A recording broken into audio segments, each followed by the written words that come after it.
مع بعض، وعندنا كيس بقى يوسف هيقول لكم عليها، الكيسة الجديدة اللي هيركب فيها كل حاجة. هشرح لكم تفاصيلها بالظبط. بقول لك ايه، مسجلها ريكورد بالتفاصيل كلها وانا بحط هتدمر الدنيا. بص احنا السلام عليكم. النهاردة معانا تجميعة كويسة جدا.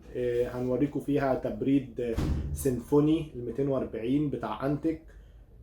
تجميعة تعتبر اقتصادية في حدود ال 30,000 جنيه.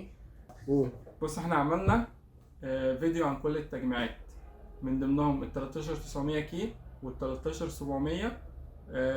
ما عملناش اخر واحد اللي هو يعتبر اصغر واحد في فئة الكي، 13600 كي اف. ده اللي احنا هنعمل له تجربة وهنعمل تيست عليه وهنشوف اداؤه عامل ازاي والحرارة، وهنشوف كل حاجة عنه بالظبط. وكمان في حاجات جديدة برضو هنبص عليها، زي الكيس بتاعت انتك الجديدة ال NX 700. الكيس دي كيسة ممتازة قوي، فيها فانز 200 هنفرجكم عليها وعلى الادريسابل RGB.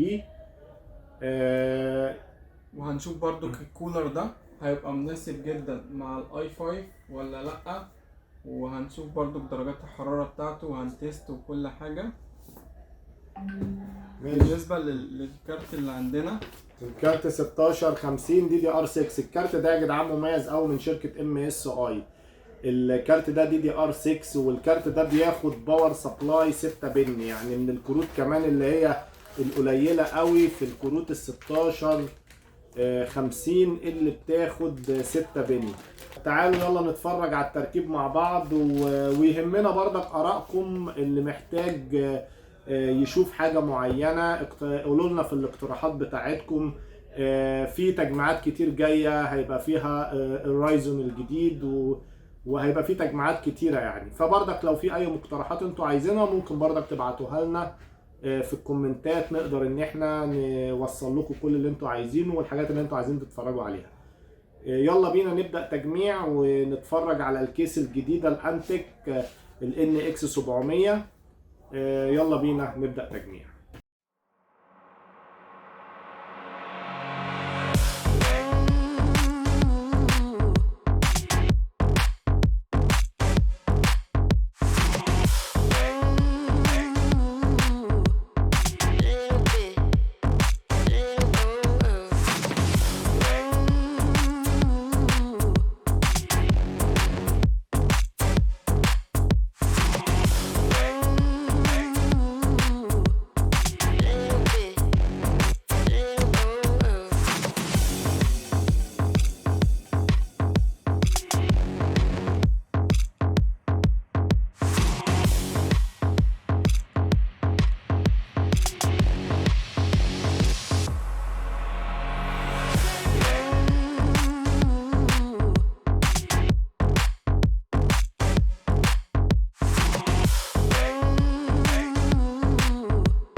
اضحك يا يوسف، اضحك يا يوسف.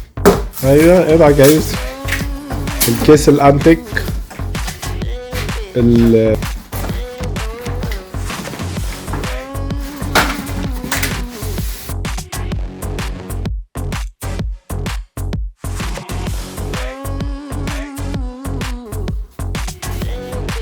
والله خدها اهي اهي اللسعة اهي.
البروسيسور ال 13600 كي اف درجات حرارته مع السيفوني الانتك درجات رائعة رائعة رائعة، يعني حاجة ممتازة جدا. شايفين درجات الحرارة عاملة ازاي على يوزنج 100%، يعني البروسيسور عامل يوز 100%. درجات الحرارة ممتازة ممتازة ممتازة ما شاء الله. هنستنى السكور بتاعه بقى، خلاص فاضله 26 ثانية ونشوف هيعمل سكور قد ايه. 20482، رقم محترم محترم محترم على تبريد يعني فوق الممتاز. البروسيسور خلص والبرنامج خلص.